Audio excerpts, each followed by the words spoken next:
with the bucket to save the Volunteers. And they are not doing fine in Oklahoma, where the end comes thanks to Notre Dame. And break out your rulers. We're talking hand size again. Let's go. Big old. Let's go. There we go.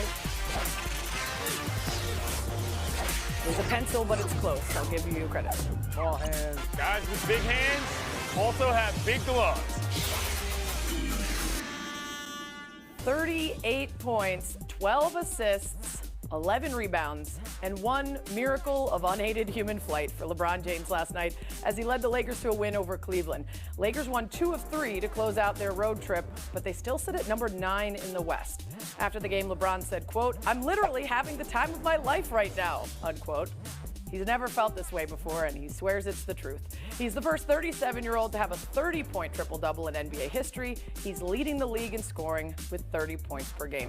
Clinton, is it okay to have the time of your life when your team is hanging on to a play-in spot? It's always okay to have the time of your life, but the reason why I think this is honest is because let's just look at the facts. LeBron James has been to the finals more times than he's not in his career. Typically, when we're getting to this point of the season, he's just now locking in as to what's going to happen in the NBA playoffs with whoever he's trying to lead to the title. Now, that's all out the window. He's got somebody else to blame on the team as far as some people are concerned in Russell Westbrook. He's not worried about what they're going to do. This team shouldn't even be in the play-in, by the way. They need to change those rules. And he's the best player on the team. I completely understand how for him, burden-free, this is a new experience, and he's got his own accolades to go with. It's LeBron James time right now. Okay, Tim, I can buy that a little bit burden-free, a little bit less stress, but what about the expectations that are always still going to be there for LeBron? Can he really be having the time of his life at number 9? Yeah, that's what I got to question. I mean, just to make sure I understand, he took his talents to South Beach, went to 4 straight finals, won back-to-back championships, but being 9th in the West and leading kind of a no-name team, that's the time of his life. That's like the time of my life is going to Showdown with Sarah Spade. That's the same kind of comparison. I think what he is doing is still crazy, that he's doing it in year 19 and coming up with triple doubles. I don't think it's the time of his life. Isola, which side do you fall on? You know, a month ago, he was at the All-Star game, and he said some things that upset Laker management, upset Laker Nation. So I think he said, let me get out of here with 2 wins. One on the scoreboard, let me say all the right things, and nobody will talk about my visit to Cleveland. There's no way in the world that he could be having the time of his life when he's 10 games under 500. No great all-time player. Michael Jordan's not saying that. Magic, Bird, Kobe Bryant, Tim Duncan, no one's saying that. There's no way that a player at his – we judge him on how he does in the postseason. No chance. And, oh, by the way, you mentioned the play-in tournament, Sarah. He wants the guy fired that came up with the play-in tournament, remember? And that's what he's destined to be in. Not completing this he's not year. having the time Haven't heard a word about it this year now that he's going to benefit. Exactly. Emily, is it fair to not allow him to have the time of his life if he somehow has the perspective to do so? Sarah, I'm so glad I get to follow Frank here because I think that we sometimes forget sports are a game. Games are inherently fun. Yeah. How can we be questioning a guy who says, I'm having a blast out there. I'm putting up absurd numbers. I'm chasing history. I mean, this is a guy that is leading the league in average points as the oldest guy to ever do it by 4 years. Posterizing and dunking on Kevin Love and then all of that social media back and forth afterwards, that's fun. And all season, honestly, we've been just talking about how miserable the Lakers are and how much they're sucking. What do we want to do? Quit? Just stop playing? We hate quitters. So I love the fact that an athlete is just appreciating the stage that he's on, doing the best he can, and I think that's a lesson for all of us. Yeah, I think that's a great point. Emily Clinton, before the horn.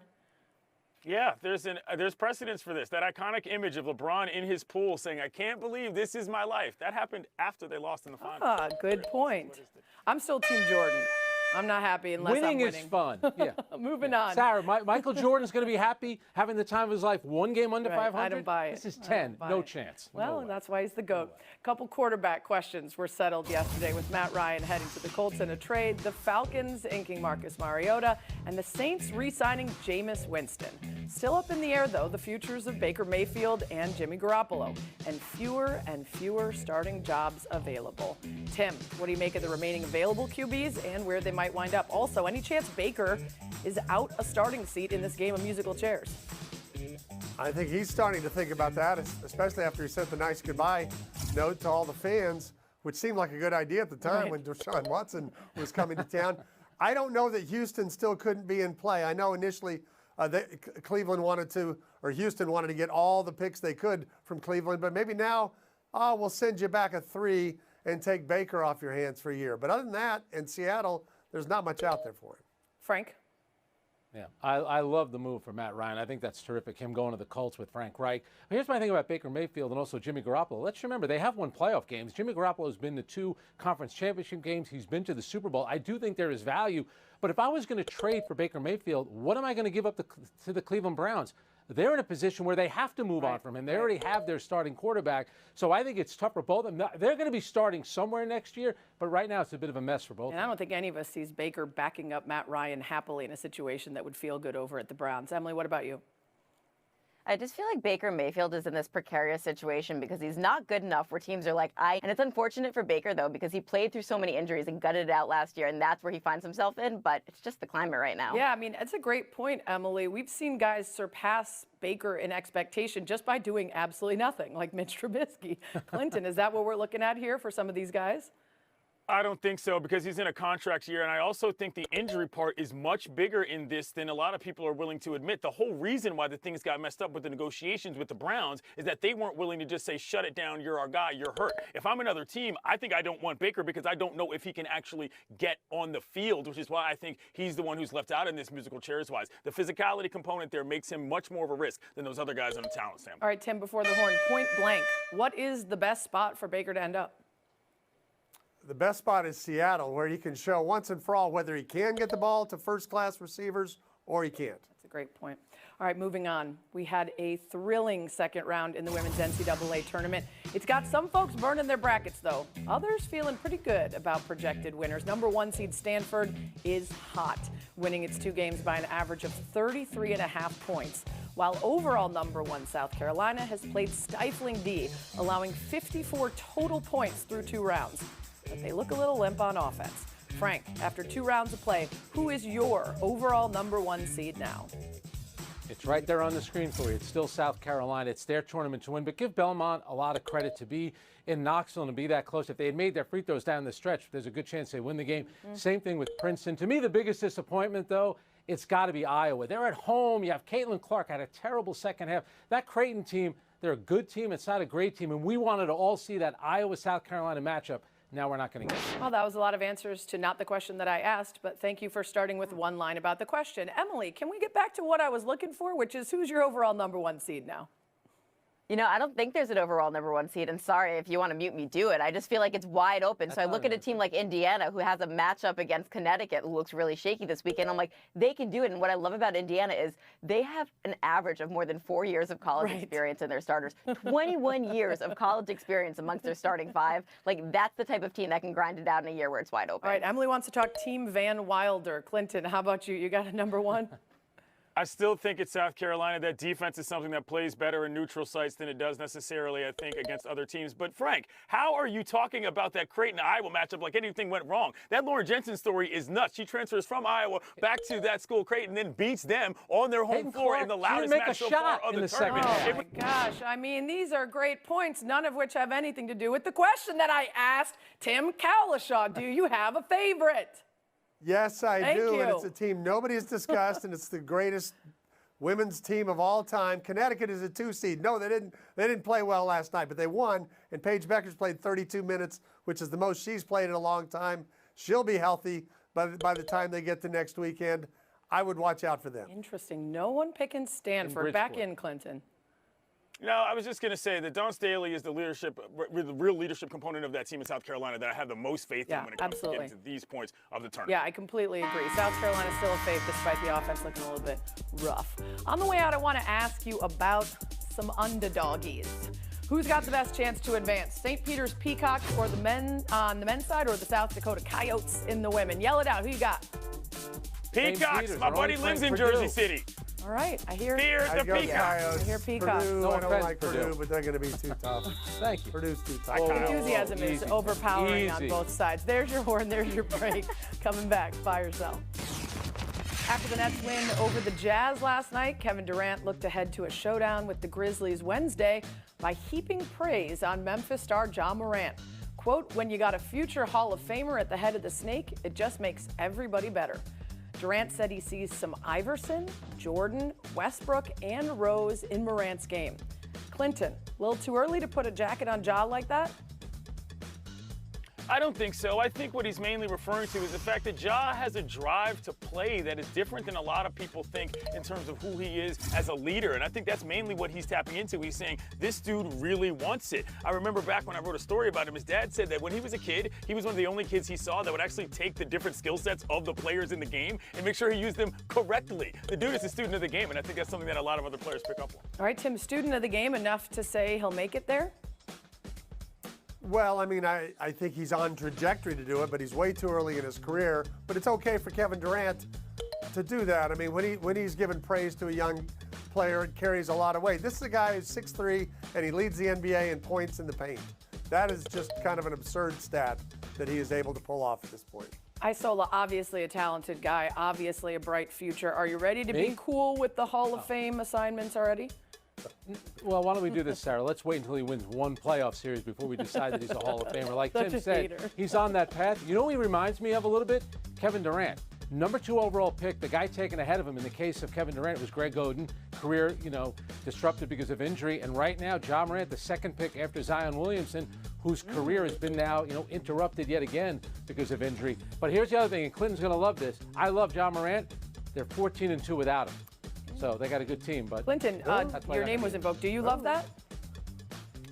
Yeah, I love it. You know why? Because it shows he's a leader, and they stayed in the fight when he wasn't playing. How about that? Okay. Emily, what do you make of Kevin Durant, what he had to say? I make of it to be a hilarious quote because it begins with him saying, like, I don't want to gas him up because we're playing him tomorrow, but here are the 4 guys that are amazing he reminds me of, and he's so fantastic. So honestly, whoever's putting on that game, I think it's on ESPN, should be paying Kevin Durant because he did good PR for it, and now I want to tune in. Yeah, you guys all cool with Kevin Durant gassing him up, pumping his tires?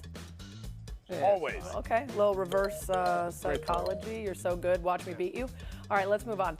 And third is because they're playing chess when everyone else is playing checkers. Their GM, Julian Breesbaugh, will be like, oh, no, I have no cap space. I can't get something done. And then maneuvers 2 players that are perfect cultural fits, play hard, fit in the identity, just plug and play. The best being Brandon Hagel. And everyone's like, oh, he might have given up too much. No, the price doesn't matter when you find a guy that's perfect for your team, that's under contract for $1.5 million for the next 3 years. And as I say in Tampa Bay, they'll take parades over picks, and they've got a lot more parades than they have top draft picks right now. That's right. Frank, what do you think? After the deadline, who got better? Emily, I'm surprised, Emily, you didn't mention the Rangers. Think about what they did with Andrew Kopp. Hang on a second. Tyler Mott. This is an organization that had $32 million in cap space. Years ago, they would go out and get guys like Pavel Bure, Theo Fleury. They're doing it the right way. They're rebuilding, and the Rangers have been one of the surprise teams this year, believe it or not. Wow, believe it or not, Frank chose the Rangers. Kalashaw, who you got? I think a lot of the rich got richer over the weekend, and that includes the Colorado Avalanche. They didn't get as big a names as other people, but they got key guys. Josh Manson on defense, some depth at forward. They already have all the scoring in the world. They've had 2 years of big playoff disappointments. Colorado's got to do something this year. I think they set the stage for that at the deadline. Woody Page over here. You guys are getting points based on how many times Emily nods at what you say. Clinton Yates. They've been good points. I think Everyone's doing well, according to Emily, and then me by default. Clinton Yates, who do you think got the best after yesterday? I think it's the Wild, not just because of Fleury, but they picked up 4 other skaters, and D'Lo scored last night in his debut. And on top of that, Cam Talbot, who Fleury's going to be behind, pitches a shutout at home. I mean, look, if the immediate results happen right there, you got to say your team's got better. I think that kid's going to have a lot of confidence going into the playoffs. I like it. Emily did not nod a lot on that one. Emily. He missed the best point, though. The best point about the Wild is that they're going to be in cap hell starting next year, so you have to go for it this year with Marc-Andre Fleury. There you go. Okay, Emily, did you have a loser at the deadline? I did, and it's a player, and I feel so bad for this guy, but Evgeny Dadonov, this is such a weird situation. He was traded from the Senators to the Vegas Golden Knights, and then the Vegas Golden Knights tried to trade him to the Ducks in this cap dump because they needed cap space because they've been sucking lately. However, and they need to get guys off LTIR. They didn't do this clerical error where he had a no-team trade list, and he said he didn't want to go to the Ducks, and the Vegas didn't account for that. Ottawa didn't account for it, and now this poor guy, the trade's going to be voided, and he's going back to the Vegas Golden Knights who don't want him, and I just really feel sorry. That's such an awkward situation to be in. Incredibly awkward. You got to read that paperwork. Oh, the feeling. All right, let's get to some golf. He won his first green jacket. I think I know what it meant for him and what it meant for those fans. I've been okay with all his sponsors abandoning him for all the stupid things he said and tried to do, But this feels a lot more like a suspension, whether it's from the PGA Tour or just the Masters telling him not to come. I think it's more likely the Tour. And the Tour can do that, and nobody really holds them accountable for it. I think they need to speak out if they're really the ones not letting him play. Yeah, right now the PGA doesn't announce it when someone's suspended. A lot of talk about that going around. Clinton, what do you make of no Phil at the Masters? Yeah, I mean, even if they don't announce it, though, I think ultimately this is probably the right thing for them. I mean, the problem here is not just what he tried to do or what he said. It's just that in general, Phil was way out of his depth on this topic. And so when he tried to apologize about it, it didn't make things any better. And you found yourself looking at him like, Phil, enough. This is not what you know and not what you do. Whether or not it's the players that are getting on him, the fans that might like him or not, or whether or not it's the league suspending him, he's not the person you want being out front on your tour right now for obvious reasons. And I'm glad he's sitting down. Emily, suspension or not, do you make a big deal out of his absence? I actually don't, because it's so apparent that he's just taking a pause from golf right now, right? Like, he also qualified for the Players. He wasn't there. And so whether this pause is self-imposed or a suspension like Tim, inferred, the point is he just needs to step away because he's in a mess, whatever reason it is. And so let's just focus on the guys that are there. Like, let's let him be. He made his mess. Let's focus on this new generation of golfers who are competing in this event, and we'll deal with Phil when he comes back. Frank, I could certainly see that perspective, focus on who is playing, but it's also worth addressing when one of the top players who's won 3 times isn't there. 100%. Emily, come on now. You think the TV partners, they want him there. We know the media and the fans want him there. But guess what? This has been a long time coming for Phil Mickelson. You know, some of the insider trading stuff, getting his golf ball when it was rolling on the putting green. Remember when he did that and was still going? You know, to me, this has been a long time coming for Phil Mickelson to get a little slap on the wrist. Tim, before we get out here, do you think we're going to see him at all in the upcoming tournament? I have to think he won the PGA last year. That's coming up in 2 months. I got to think he's going to want to defend his championship and be allowed to. So that would be my guess. Wow, look at these scores. 1, Sixers beat the Heat with no James Harden and no Joel Embiid last night. Miami still ahead of the Sixers and the Bucks for the top spot in the East by 2.5 games with only 10 games remaining. But they're just 6-4 in the last 10. Maybe just a case of jockeying for playoff position, maybe a real concern. Or maybe, as head coach Eric Spoelstra called it, an anomaly. How did you read last night's result, Clinton? I read this as the Sixers having won the trade and the breakup. They're going out more, they're dressing less, they're posting more. Even their side pieces are getting it done big time in front of major opponents. We love the depth of this Sixers team. Emily. Yeah, well, I read into those side pieces because Tyrese Maxey was legit last night. That was I didn't know the kid before, now I know him kind of performance. Also, they really picked on Tyler Hero with 9 of 12 shooting against him in the fourth quarter. Not a great night for him. All right, side pieces means a point for both of you. If you believe the tale of the tape, Kenny Pickett's much-discussed hands grew 1/8 of an inch from his official combine measurement to his pro day. 8 5/8 inches for the Pitt quarterback as of yesterday. At this rate, he may get to 9 inches by midseason. Emily, you trust in this measurement, and is it the size that matters or the motion of the throtion? All I know is for the rest of this kid's life, he's going to tell everyone that his hands are 8 5/8 inches, because when Dr. once told me I was 5 foot and 2 3/4, and I honestly tell that to every single person, even the DMV, they were not as amused. Clinton? He's taking this way too seriously. I need more jokes. Give me those mini Tabasco bottles with your big hands so you can play a joke, or give me those big tennis balls that are the size of soccer balls so you can tell people you're confused and don't know what's going on. Okay. Lean into this, bro. It's not that serious. He did say the stretching must be working, but I agree with you, Clinton. A little bit more fun with this. By the way, happy birthday and 100 wins for Clinton Yates. Thank you very much. 20 years ago, I bum-rushed the radio studio of Tony Kornheiser telling him that I wanted to be a sports writer. He invited me down to Atlantic Video, which was then where they used to tape this show as well as PTI. All this time later, after I worked at all these places doing all these things and making all these friends with all these people, Eric Rydholm and everybody who does this production, thank you for letting me be a part of it. Happy birthday to me. This is the best gift ever. Aw, that is very cute. What are the plans? Are we all invited? Is everybody in? Are we all going